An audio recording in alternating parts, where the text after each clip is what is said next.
Okay, I am going to do my best to teach you guys how to bow drill coal and start a fire. The most important thing when you are getting ready to start a fire is take time with your materials and your setup. That is the foundation to everything, and that's more important than muscle, than anything, is take the time to get your materials right. So let's start with a nest. The nest is what you're going to put your coal in when you are done drilling your coal.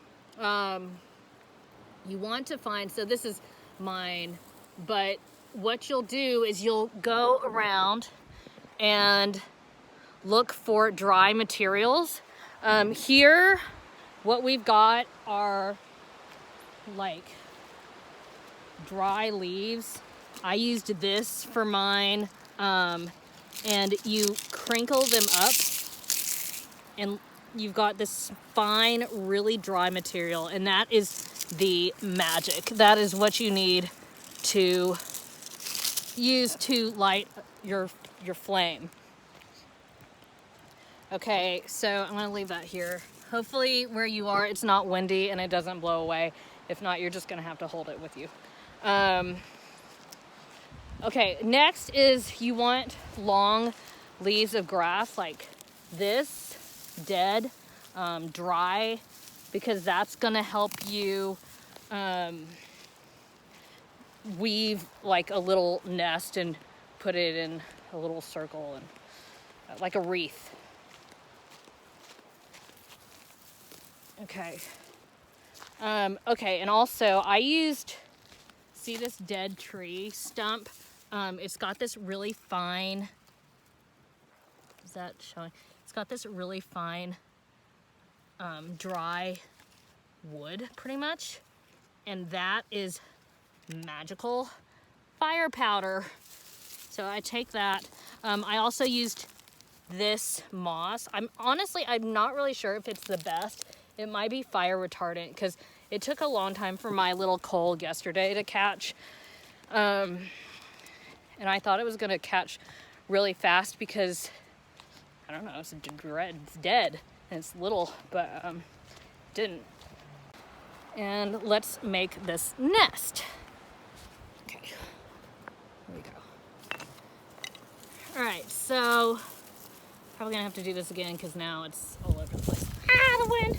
Okay, so I'm gonna start with this grass and just wrap it like I'm knotting it, because that'll give me kind of a nice little thing, and ideally probably more, but I don't need it. I didn't need it yesterday. So then I used some of this stuffing to kind of give it so that there wasn't holes for the coal to fall through.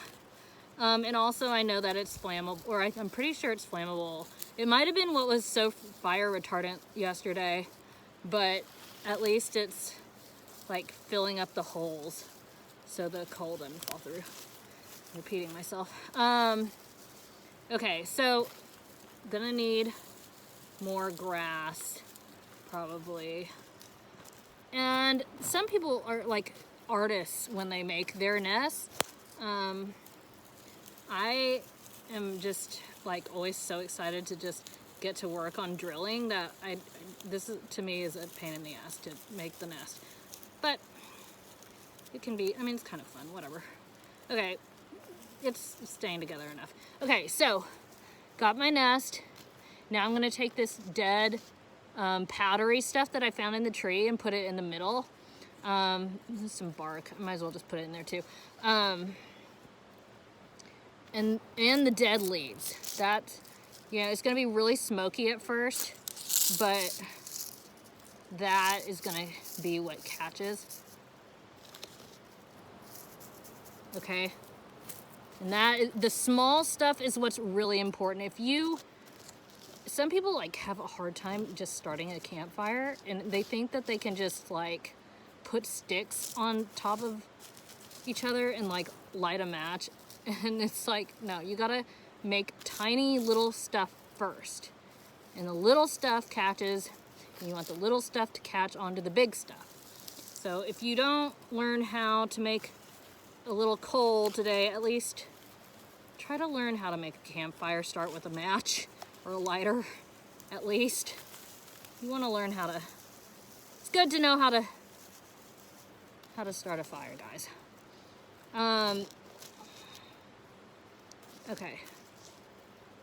That's like the most unsexy thing, is when a guy has to use like flammable liquid to start a campfire. I just am so turned off. Okay, anyways. All right, you got the nest ready. No matter what, even if you're just playing around, I think it's really a good idea to have a nest ready, because you never know, even if it's like you're brand new, if you get a coal, if you've put that effort into making a coal and you don't have a nest there to make it turn into a flame, that is just heartbreaking and so frustrating. So do the work. Do the work. All right. Okay, now you can start working on your bow drawing stuff. So you're gonna want a fireboard. I don't know if I should start with that or not, but I'm going to. This is yucca. Your materials are the most important thing with starting a fire. Some wood is just, I don't even know if some wood will catch. Maybe if you're like super strong, but some wood will catch really easily and it doesn't take a whole bunch of muscle. I was taught with sage. I honestly, I've tried sage again, and it is really difficult.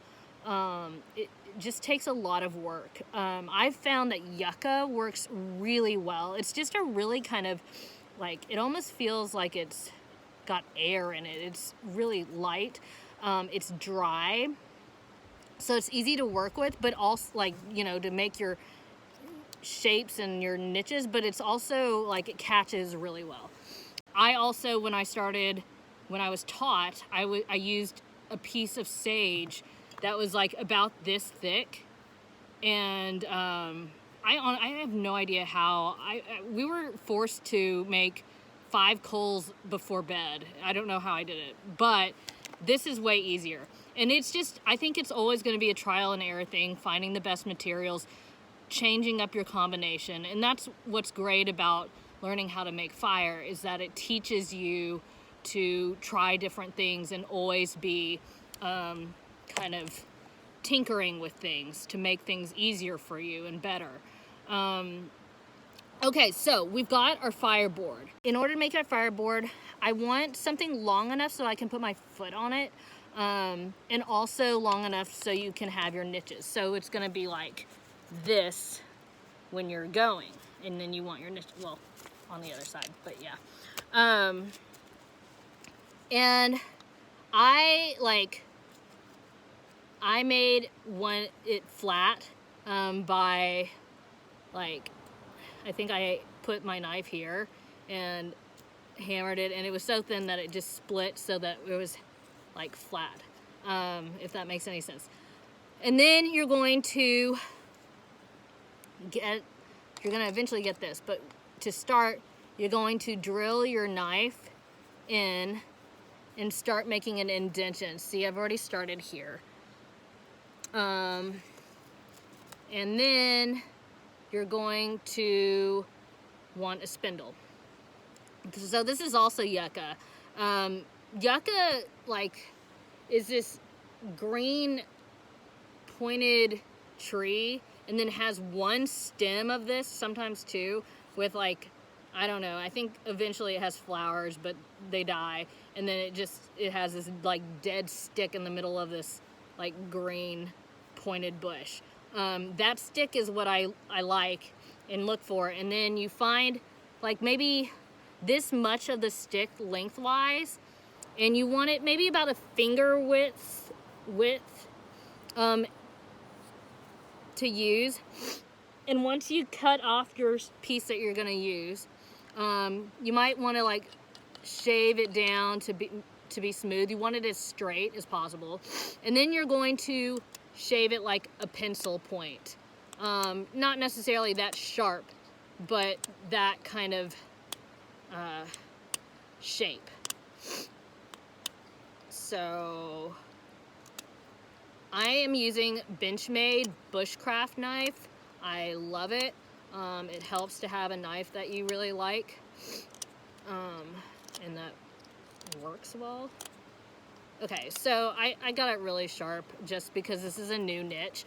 And right now, all I'm doing is working on getting a pocket made. I'm not really working on getting the actual coal. So, all right, so working on the fireboard, not done with that yet. Talked about the spindle. You're going to want this point. You're also going to want a point up here. This one is for the handhold so that it fits into his pocket and doesn't move when you're drilling it. I'll get back to that in a minute too. But let's talk about the bow. So the bow, a lot of people think a bow has this big curve, but that's not true. You don't want a bow to have much of a curve. In fact, like, you want it almost straight. Mine's really pretty straight. I just have enough curve so that, like, if I was grabbing in the middle, it would be like straight from the top to the bottom. Because when you're bowing, you really want to go straight back and forth motion. If you had a big curve, you would be like all over the place. Okay, this is a willow branch. That's what I use. It's not too like important what tree you use, I don't think, because you're not trying to start fire with this. This just needs to be hard, and it needs to be the right shape. And I think that's why I use willow, is because it's easy to find the right shape with a willow, and the right hand grippable width. Okay, so once you've cut down your bow, willow can be found close to water if you're having a hard time finding that. Then you want to niche out, like, first you figure out your handhold, and then right above it you want to niche out a niche all the way around to fit your cordage, and then you do it again up at the top. I leave about an inch. Yeah, and I'm not going to talk to you about what kind of knot to use because I'm a horrible knot person. I'm getting better because of fishing, but other than that, I just got it on there. I just did a normal, I don't know. I mean, this is not even a good knot. It's just coming apart. Just get it on there. And then with the amount of slack, so you do a knot here, knot up there. The slack is going to change depending on the width of your spindle, but you want it really tight. Sometimes I probably make mine too tight and it like makes it more difficult, but it's just going to be a trial and error thing. You keep just tweaking things as you go with bow drill, and that's what's so great about bow drill, is it really teaches you to stop what you're doing and try to make it better no matter what you're doing, no matter what. Okay, so do you see what I did there? So you have your spindle, you've got this. This does need a little slack because you're going to take your spindle and wrap it around once. And you hear that locking sound. I think that's for me, like, I know that's probably a good amount of slack. But once it's on there, it's straight, it's tight. So you take your spindle, put it under, lock it. So there's like a loop on there, just one loop, and it's gonna keep moving back and forth here. And then you're going to have your, okay, so we're started this little niche here, and I've got a pretty good point on my spindle. So I'm just gonna put that in there. And, okay, handhold. Some people like have just sworn by using, I think it's like the kneecap of a cow bone, but I don't know. I never use that. I just get a piece of wood. I'm pretty sure this is sage, but I'm not sure. And take your time finding a good handhold. You want something that the top of the spindle fits in and locks in and doesn't wobble around.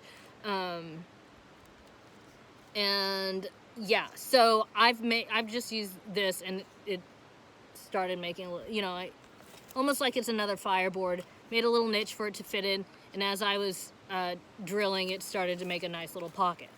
So that's what we're gonna do with the fireboard now.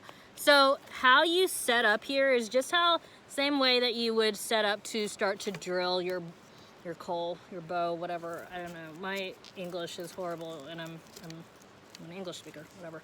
Okay. So you put the pointed end into your little notch you're creating. Now here, you want to get right on top of it, so all your weight is directly over your spindle. You also have your weight, your foot on your fireboard to keep it in place, and then this wrist is pushed up against my shin so that I have stability. And then I grab my hand, my handle back here, and I start going back and forth, and I am pushing down pretty hard. Another thing, some people put raisins in there for friction, or I don't even know why they do it, so it doesn't burn a hole. I spit in mine. That I don't know, it works for me. Whatever works. This is always a trial and error, especially getting it started. I personally also, this depth here is too much. That's why I worked down here, because it was thinner, and it just gets bigger and bigger as I go up. So yeah, I don't know if I'm gonna get very far with this one. But that's more tweaking, always tweaking this stuff. Okay, so then we're gonna just go back and forth. I've got a slight amount of pressure right now, but mostly I'm just trying to get that pocket made.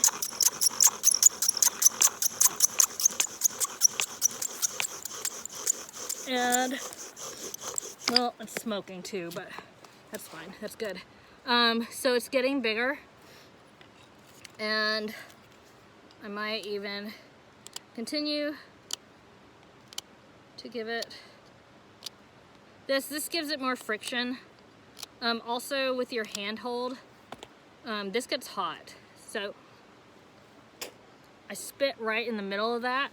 It gives it some I don't know, so it doesn't burn up there. You want it to burn down below.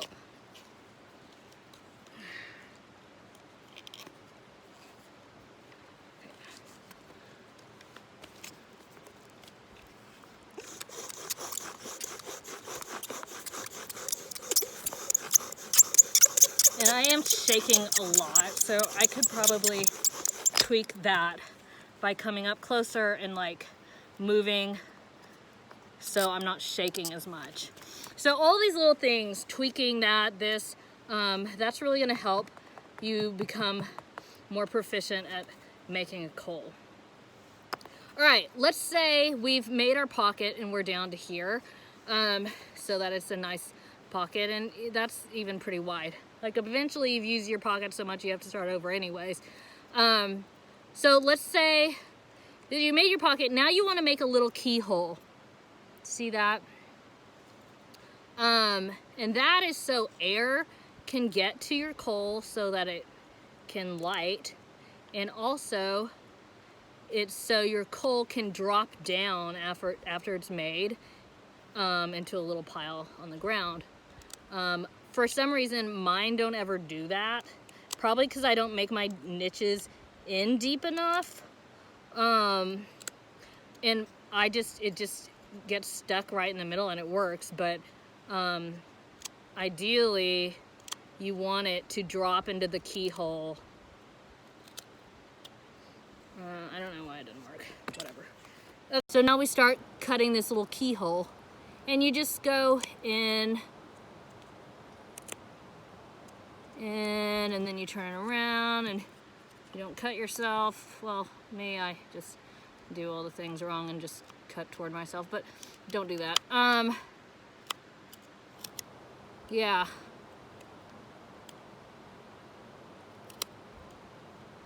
Yeah, so you see your little niche, you do that. And that'll take you a little bit, I think. You know, I don't know, like 5 minutes or something, 10 minutes, depending on what kind of wood, depending on a lot of things. Okay, so then let's say we've made our pocket, and now you're ready to focus on getting an actual coal. So now you want to make sure that your knife is handy, because when you get your coal, you're going to use it to pick it up and put it into your nest. Okay, so again, notice how I'm set up, like directly over. You might want something on your knee because you're going to be there for a while, especially if you're new. Okay, and you want to get close to it so everything is stable. Okay, and then your longer strokes, the better, because the less you're going to tie. This is going to get stuck here. Just get everything just right. You want long strokes, because smaller ones you're going to get tired faster. And just push down and go. And then even strikes. And when you start to see smoke, you just keep going. You go harder and harder. Oh, my hair, I can't see anything. You want to go until your arm feels like it's going to fall off. And then when you get there, you go even harder. So that is at least how I have to do it. Again, like the thing about making fire, which is so beautiful, is that the more you tweak it, the better you get at it. And eventually, it really shouldn't be that hard. And that's like when I was 17 and I was making like coals like that. And it can get to that as long as you stick at it and keep tweaking it, so that you have your perfect combination of all the different factors that make a fire. Okay, then, so you're gonna get your little coal, and when you see it, it's gonna be smoking. That's how you know that it'll catch, and it won't go out right away, but you do have to kind of hurry. And you take your knife, scoop it up. It's gonna be in like a little smoking thing like this with a little powder, black powder, and you're going to put it right in the middle of your nest, pinch it shut, and blow into it slightly, slowly, evenly, long little things of air, and it's going to burst into flame, and then you put it in your campfire. That's something, you get like really dirty doing this, like covered in ash all the time. Where'd my little spindle go? All right, I was getting really close there, except it's really hard to teach for me and do this because I'm like focusing on everything, and really I just want to focus on this. And so breathing is really important while you're doing this. If you stop breathing, you're gonna get tired. And when you see smoke, that means you go harder. Oh, and don't lose control like I have. Just keep going. It's probably a coal now, but I'm just gonna keep going. And where did my knife go? And did I? Yeah, see, it looks like it, but you have to just keep going until it's just so thick and white. And eventually, if everything's just right, you'll get it. And if things aren't working, you start over and learn that you just have to start over in life sometimes.